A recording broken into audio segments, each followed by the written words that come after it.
Today's guest on the Winning Teams podcast is Salome Trombak, who is a very, very interesting lady with a very interesting background and quite diverse experience, both in terms of the commercial world, the nonprofit world, and also in her coaching business that she's been running for the last number of years, very successfully with a lot of international companies. So we talk a lot about where she sees the issues and the challenges in terms of leadership. Talks about vulnerability. She talks about, growth mindset and how you can cultivate that and how the impact of doing that and the impact of really cultivating that with your team, and also how she integrates NLP and meditation into her work. But I said, with her experience of working with a lot of leaders around the world, she's a great insight into what some of the challenges are for leaders in the current climate, and that is, of course, very much a changing climate as we navigate our way towards that. So, Salome is very interesting. As I said, very interesting background, very very interesting take on what's going on and the work that she's doing, and she's doing some fantastic work with her clients. So, I really encourage you to sit back and listen to the very interesting Salome Trombak.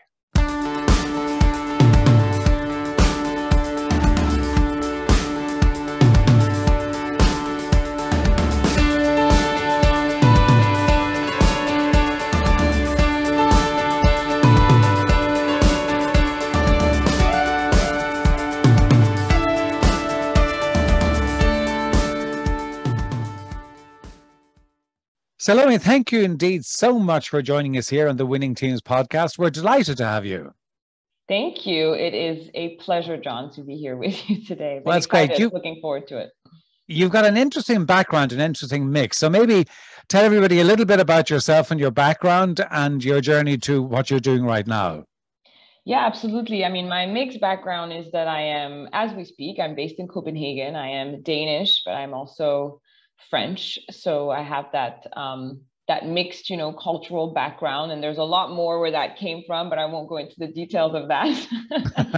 And I grew up in a very international environment, which really impacted and really shaped the journey that I then went on. For a very long time, I mean, what I do now is I coach. I'm a leadership coach. I'm a leadership consultant, but I didn't always think that that was the path I was going to be on. For a very long time, I thought that I was going to be a diplomat. I have a background in international business and politics, and I was fascinated and still am to a certain extent, about the complexities of the world and understanding how one country's policies can have an impact on a business in another country and all these things. It's fascinating. And then I got to test it out. And I tested it out and realized that that world of diplomacy is maybe a little bit too bureaucratic to my taste. And that catapulted me into another world of consultancy and startups. And I was leading a lot of teams myself. And in that process, as a lot of leaders do, sometimes you are a leader and you don't really realize what you're doing. Really, you're not consciously aware that you're leading. And I went through that process of being consciously aware, wow, I'm actually leading. What is my impact? And as I went through that, I realized that there's so much potential in terms of what we can actually do with leadership. I experienced what it was like to have teams, to have bosses. I know what it was like to have amazing leadership, to be motivated. And I think most of us know what it's like to have bad leadership around us, toxic leadership, to how much it can impact our well-being, our mental health, our involvement, our motivation. I thought, okay, I know what I need to do. I need to go in and I need to help leaders become more self-aware and positively impact them so that they can impact all the people around them. So I just realized that was my mission, and that's what I needed to do. And that led me into coaching. Okay. So if you go back to, because if I understand correctly, you actually got into a leadership position at a very young age, which is always interesting. And I'm just curious, when you look back on it, A, what did you learn from the experience? And B, what did you learn about yourself? Yeah, so I was, maybe some listeners, maybe you, John, I'm not actually sure if you know about the organization called ISAC. It's a global youth leadership organization that people I've heard of it, yes. Yes, Yeah. when they're students. And I joined that when I was 19, and a month later I was elected into a leadership position. And a year later I was managing a team of 60 people. And that was in that period where maybe you're not as conscious about what it is that you're doing. I mean, you think about certain things, but you're not necessarily 100% aware of what's actually going on. But I think that what was great about it was that you were able to develop yourself in a way that is completely unthinkable at that age. I was having to be in situations that I would never have really thought about at that time, right? I mean, one of the main things I learned about leadership in that period, I would say, is first of all, being able to really believe in all people's skills, in the sense that, you know, we were a global organization. We had people from all over the world that were there, and they were there voluntarily. So you have to embrace every single person. You have to really believe that everybody is bringing something unique to the table, and see that as a leader, and be able to empower people to actually use those skills and those particular characteristics that they bring with them. So being able to see that, and I think put yourself as well a little bit away from that central role of leading. I think, you know, empowerment is one of the main things. So how can you, you know, almost you create the results through your team, and not so much because you're the one who's leading, you know, like you almost want it to be that if you let your team go somewhere without you, it's not that they shouldn't miss you. It's great if they do, but they're gonna be just as successful as if you were there. So and I think that was definitely something that that I learned at that time, you know, how to create trust and how to empower. And what did you learn about yourself? I learned a lot about confidence because when you're in that role, I had to deal with, you know, we did a lot of partnerships with a lot of corporations. I had to talk to a lot of CEOs. I was a part of a board. You have to talk with people who have 20, 30, 40 years more experience than you, who are much older than yourself, and you're there and you're 20. And you have to believe in yourself. You have to believe that the mission that you're there to serve is worthwhile, and that you're making an impact, because otherwise no one's going to really believe you, nor the work that you're doing. So self-confidence is also important, not arrogance, but just confidence, you know, belief in yourself. Absolutely. I know that you, from reading your material, that you're a great believer in the power of vulnerability. Right. And I'm just curious, which I would agree with it, but I'm just curious from your perspective, why do you think that vulnerability and demonstrating and showing vulnerability is such an important element of leadership? Yes. Well, firstly, I would like to say thank you to Brené Brown, you know, who fantastic, inspired me, and I think a lot of other people around the world on this theme. Vulnerability is curiously, actually, I was just listening to one of her podcasts this morning. Yeah. Oh, great. Yeah. I mean, she's amazing. She is. I think, you know, vulnerability can be is a tricky word, because for some people it's, you know, they really associate with it, and for others it's automatically I don't want to be associated with this. So sometimes in my work I also just use the word, just, you know, being open. The way I see it is that when it comes to leadership, you have to find a balance between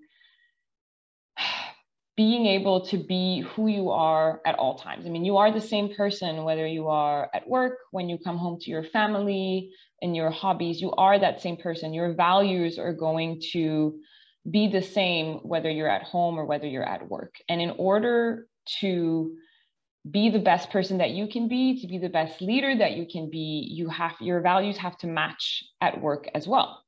And the only way that that's possible to showcase is to be open about what it is that matters to you, what's important to you, because otherwise you can't stand by any of the decisions that you're going to be making. And so it starts with you. It starts with you being open, being vulnerable about what matters, what's important, in order for others to then do the same, because you can't build trust without openness. How are people going to trust you if you don't share a little bit of yourself? And it's not about sharing to an extent that is, you know, too much. It's just about that little level of openness that reminds people that you're also a human being, because we're not just our titles. I think because I think when you say, I think you're right that some people kind of react quite negatively to the word vulnerability because they see it as a weakness, exactly. right? Yeah. When in fact it isn't. It's much more about the openness and the transparency. The other area that I know that you're an expert in and a lot of work on is the whole space of growth mindset. And you know, we talk about, and you hear growth mindset, and you know, I have a growth mindset as opposed to not having one. And I'm just curious, how do you help people develop that growth mindset? Because, you know, I think we probably have it as children, right? And I think adulthood kind of changes that a little bit, or can change it. But in order to, you know, it's not something that you just naturally might have. Some people may be more inclined towards it. But how do you help people develop that growth mindset? Yeah. I mean, and also just to recap a little bit, because, you know, growth mindset is really about, you know, the belief that you can grow, that you can learn, that there's potential also for yourself, but also for others. So the belief that there is constant room for growth, constant room for exploration, for innovation. And honestly, the first thing is awareness. You have to, because that's what we do as people, whether we're leading or whether we're not. We're often just going into our jobs, going into our lives without really reflection on what's happening. Why are we where we are? What are we doing? What are we doing it for? So the key element that I use when I work with leaders, with executives, is awareness. You know, why are you here? Why are you leading? What is it what's important to you? What are your strengths? What are your perceived limitations, and what are your perceived blind spots? And then we don't only use themselves, we also invite others around them to evaluate them, right? Because you see yourself in one way, but you know, only 60% of leaders, they see themselves wrongly in terms of, you know, the impact that they have on others. So you need to include others. And in that, you accept. That's step 2. You accept, what is it that I'm seeing, what's going on, and then you take action. What is it that I want to change? You know, you have to first become aware of what's going on. You have to become aware of your mindset before you can shift it. So the awareness work is huge, and then you take action. You know, what is one thing that how are you acting in a meeting? Are you being dominating? Are you talking a lot? You know, and maybe the leader will come to me and say, you know, people, they never share their opinions, never share their ideas. I'm so fed up with my team. Like, okay, well, what's happening during that meeting? Yeah, like, is there space for people to share ideas and thoughts? I don't know. I do say a lot. Okay, great. Let's talk about that. You know, start being aware of what's going on, and then we can talk about it. And how do you then develop that? Because if you're working with a team, how do you look to develop a kind of a growth mindset in a team? Yeah. So, I mean, first of all, a team is comprised of different individuals. So there is the work with the individual, no question about that. First, you become aware yourself, and then you bring that awareness. You bring, what have you learned about yourself? What are some of the things that you're seeing? You know, your blind spots, your strength, and you share it with the team. And the job as a coach or as a consultant is to create as well that space of psychological safety, because we don't always know what kind of teams we're going to be working with, right? And is there trust already in the team? Isn't there? We have to take part in creating it.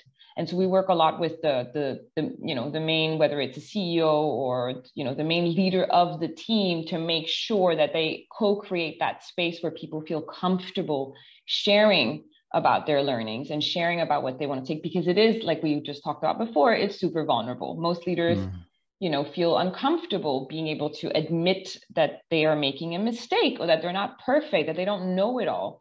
And yet it's not our jobs to know it all. It's not our jobs to be perfect. You know, that's why we have to use each other. But getting to that space, depending on which organization you're in, what's the culture of the organization, there's so many different elements that impact how people are going to be open in a team. So the first step is the individual, and then we work on how do we create the trust and the psychological safety for them to share. Very often I hear people say, "Oh, I'm a growth mindset person, or I'm somebody that's got a growth mindset." Right. And my view is that we can all be just a mixture of the two. I don't think we're either completely one or the other, because I think we Absolutely. can have a growth mindset in certain areas, but I mean, I think that I would have a growth mindset in many areas, but I also would be self-aware to know that I've got a closed mindset in some other areas. So is that Yes. true that we're all a bit of a mix of it?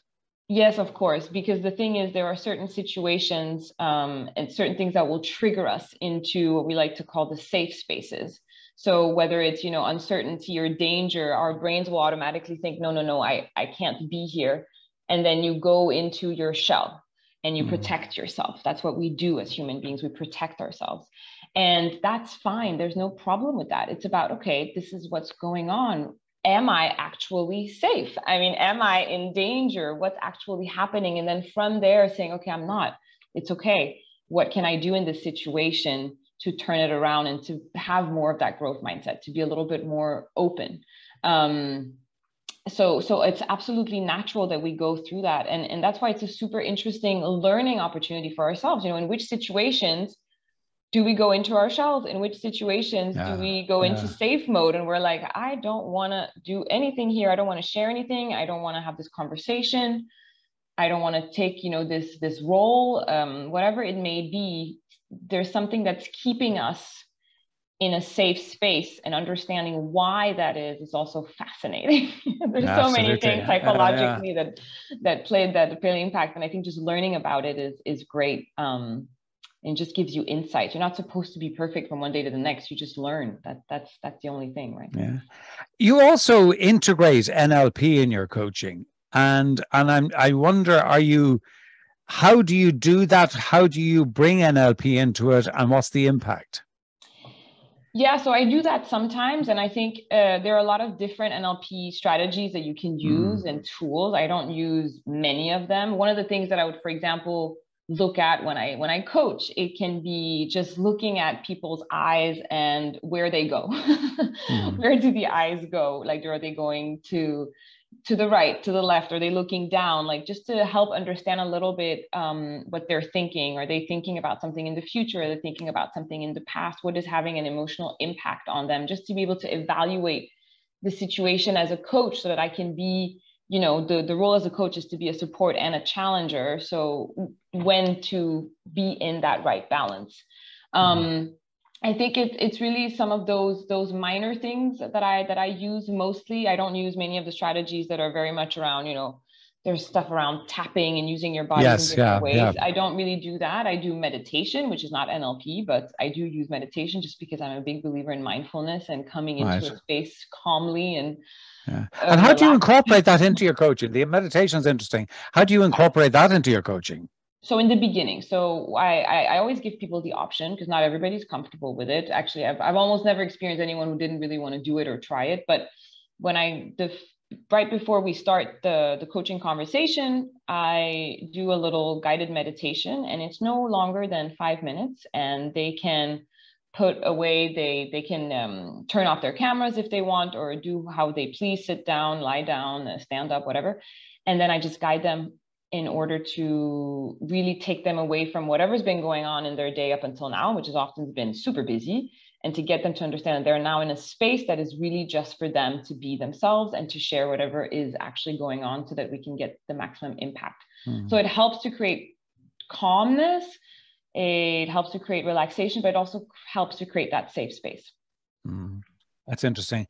Can I just switch gear, because I know that you work with a lot of leaders in different types of organizations, and one of the challenges that organizations are facing right now is the whole, this kind of hybrid model of working, and people wanting to work from home, people coming into the office, organizations wanting people to come into the office. Some people are delighted, some people are not embracing it. What are you seeing that is working and helping organizations to come to a good resolution? Or are you seeing organizations coming to a good resolution with that? Yeah, I mean, I think, obviously there are some companies that have been doing remote long before the pandemic, and they're used to it and they've implemented great strategies. And then there are the companies who were forced into it due to the pandemic and who are now, keeping some of that as part of their strategy, which is great. I mean, that's the new trend. Everybody wants it, a good hybrid model. And it can be people that are in the same city, in the same town, but there's also people that are spread across the globe, right? I think one of the most important things is acknowledging the fact that you are either a remote team or that you are a hybrid team, which means talking about it. Because for a lot of people, it's a huge challenge. For a lot of leaders, it's been a realization that they couldn't keep doing things the same way they used to do it. So acknowledging that this is a new situation, just like we do in change management, acknowledging that this is a change and talking about it. Like, what is the situation? And including your team, whoever it is that you're going through this with, including your team and acknowledging, okay, this is a new situation. This is what we need to do.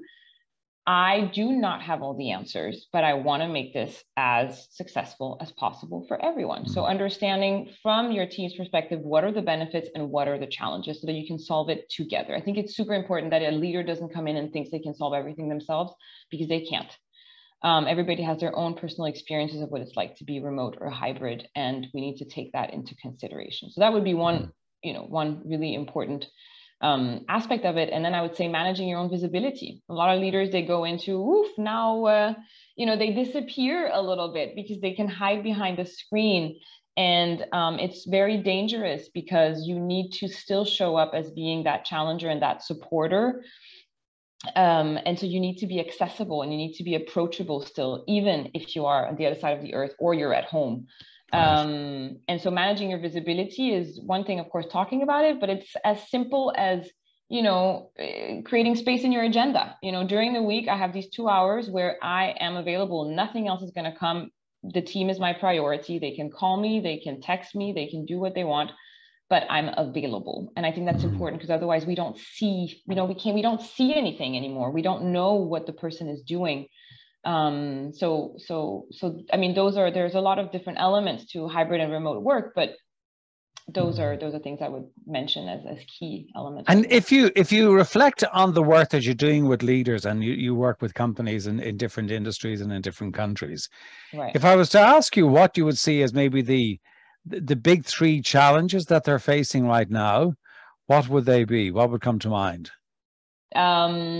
When we're talking about remote and hybrid, right? Well, not necessarily. I mean, that could be one, but I mean, what other challenges are you seeing? I think that there's one thing which is, when it comes to hybrid and remote work in particular, I would say inclusiveness, making sure that you are including all of your employees, meaning that you are, that every single person, regardless of where they are, feel included, that information is shared, that there isn't that difference, the level of difference between having people in a physical space versus having people in a virtual space. There is a huge challenge around well-being and mental health. How do you ensure that your team members and yourself, for that matter, is doing well? We've been through a lot in these last couple of years, and even without the pandemic, there's always stuff going on. And I think it's a challenge for leaders to become aware of the fact that their own mental health and their well-being is important, and they need to prioritize it, and they need to talk about it and make it a part of their own team culture and organizational culture. There's, one thing is talking about it, another thing is implementing, different structures to make that happen. But I think that's definitely something that people need to do. I think this. I think that. I mean, from my perspective, Salome, I think that there's been a lot of talk about kind of the mental health and well-being. Right. I'm not sure that I've seen as much action as there could be. I think people talk about it and think, and embrace it as an idea and as a concept, but I'm not sure that I've seen as much real implementation and doing things differently to allow for that. I don't know what your experience is. Yeah, my experience, I of course see a lot of companies that do embrace it and implement well-being programs, and you can work from home anytime. But there's a lot of companies that after the pandemic have gone back to, we didn't know what was going on in our organizations. We want even more control, and not really focusing so much on what do the employees want and need, which is going to long-term be a very, very negative, have a very negative impact on organizations, because people have more and more power to also leave their positions and to find new jobs. And if you're talking about the younger generation, they have zero tolerance for control and for not focusing on well-being. I mean, there's just something about people stepping a little bit more into who they really are and who they want to be. And the structure of an organization needs to be able to have enough space for those individuals.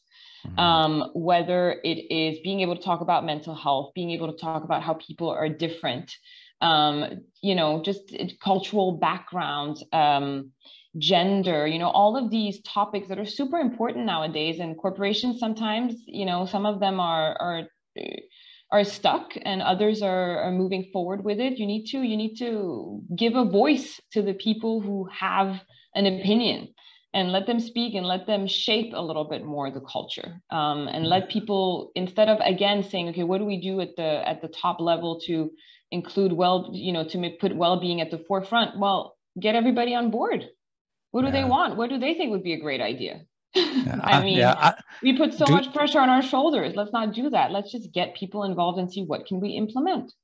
Maybe just ask them might be a help. Exactly. Just ask them. Ask people. Don't sit in a boardroom only and think, what do we do?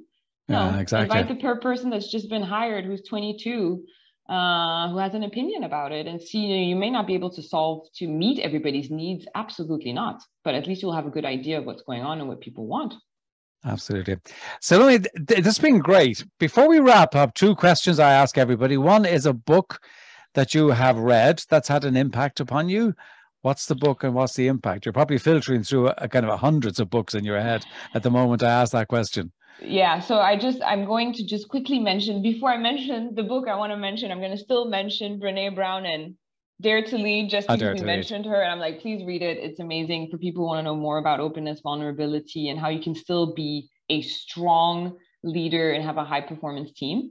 But I think one of the most recent books that I read, actually, that did make a huge impact on me is the book Care to Dare. I don't know if you know about it, by George Cole-Reeser, on secure-based leadership. And I was forced a little bit into reading it because I was going to do a workshop where they had done work around it, and I was like, oh God, I have to get into it. I better go read it.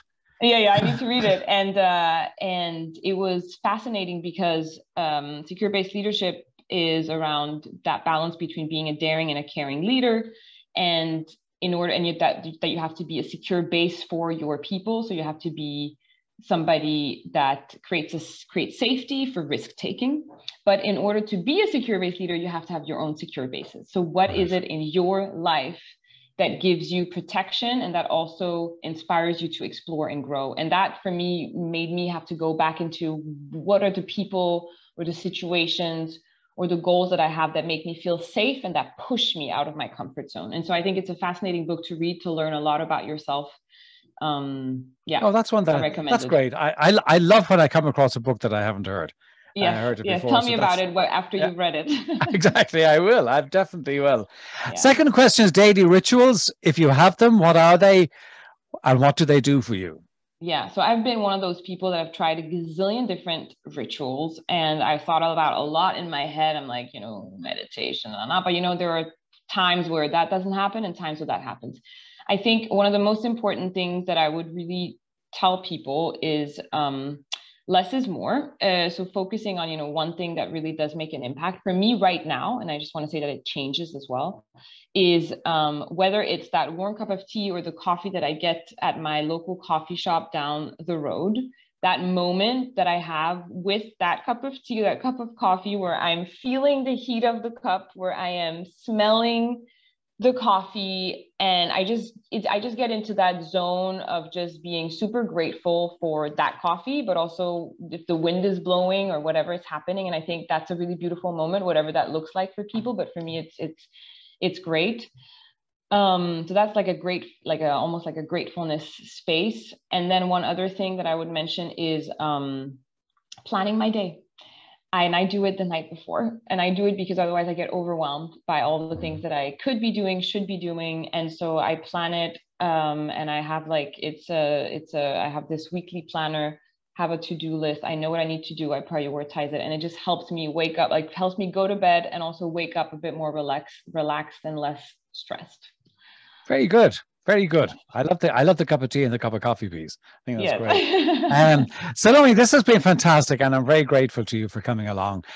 Where can people reach you? We'll put everything in the show notes, but if they're listening, where can they reach out and talk to you right now? Yes, well, they can find me on LinkedIn.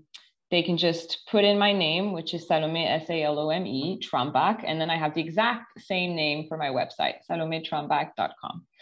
So you can reach me there. Fantastic. Salome, thank you so much for being a guest. It's been a real honor. It's been a real joy.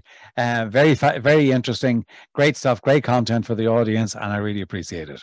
Thank you, John. It's been a pleasure to be here. Thank you. Thank you. Bye.